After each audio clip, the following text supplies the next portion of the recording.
Alhamdulillah, salatu wassalamu ala rasulillah, la hawla wa la quwwata illa billah. Pertanyaan, bolehkah kepala sekolah swasta menerima hadiah berupa barang dari wali murid? Swasta kan, berarti tidak haram mutlak, tapi harus memenuhi syarat. Apakah diizinkan oleh pemilik perusahaan tersebut, pemilik sekolah tersebut? Kalau tidak dibolehkan, ya haram. Yang kedua, apakah pemberian itu merugikan perusahaan? Kan suka ada kan pemberian dan itu merugikan yang punya perusahaan, ya tentu haram.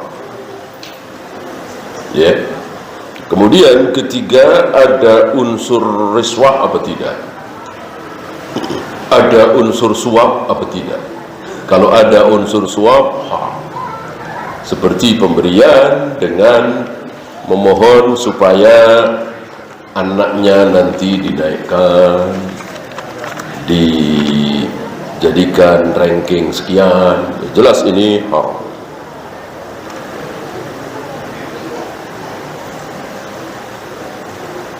Jika saya PNS dikasih sesuatu dari toko rekanan, padahal saya tidak memintanya, ya seperti Ibnu Lutbiah tadi tidak meminta.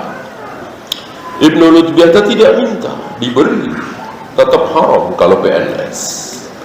Dan itu ada hubungannya dengan kerjaannya, kecuali tadi seperti yang saya contohkan tidak ada hubungannya dengan kerjaan. Bagaimana dengan hadiah dari teman kerja? Sekali lagi, dia PNS atau bukan?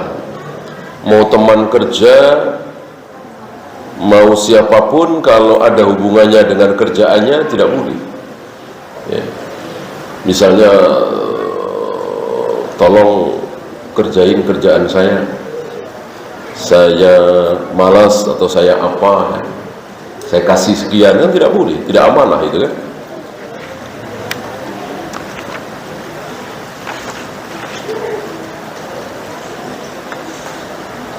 Apakah zakat yang dikumpulkan oleh pemerintah boleh dipergunakan untuk melakukan pembangunan? Kita sudah tahu bahwa zakat itu harus diperuntukkan ke 8 asnaf, 8 golongan. Sekarang tinggal 7, kan budak nggak ada kan. Nah, bolehkah di luar 7? Tidak boleh.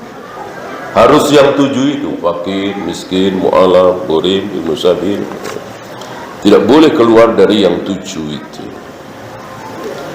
Perhitungan zakat adalah pada akhir tahun. Bagaimana kalau selama ini zakat tiap bulan? Harus dirubah karena salah. Zakat tiap bulan itu salah, harus diganti tiap tahun. Dan bukan akhir tahun, bukan akhir tahun. Tergantung dia memiliki harta di atas 1 nisab itu kapan. Oh Syawal, ya setiap Syawal dia bayar zakat. Oh Dzulhijjah, ya setiap Dzulhijjah dia keluarkan zakat.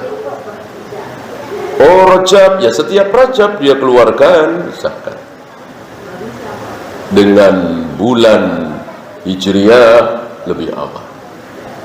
Kalau bulan Syamsiah Januari, Februari, Maret kan terlalu panjang, ya kan? Hijriah lebih pendek.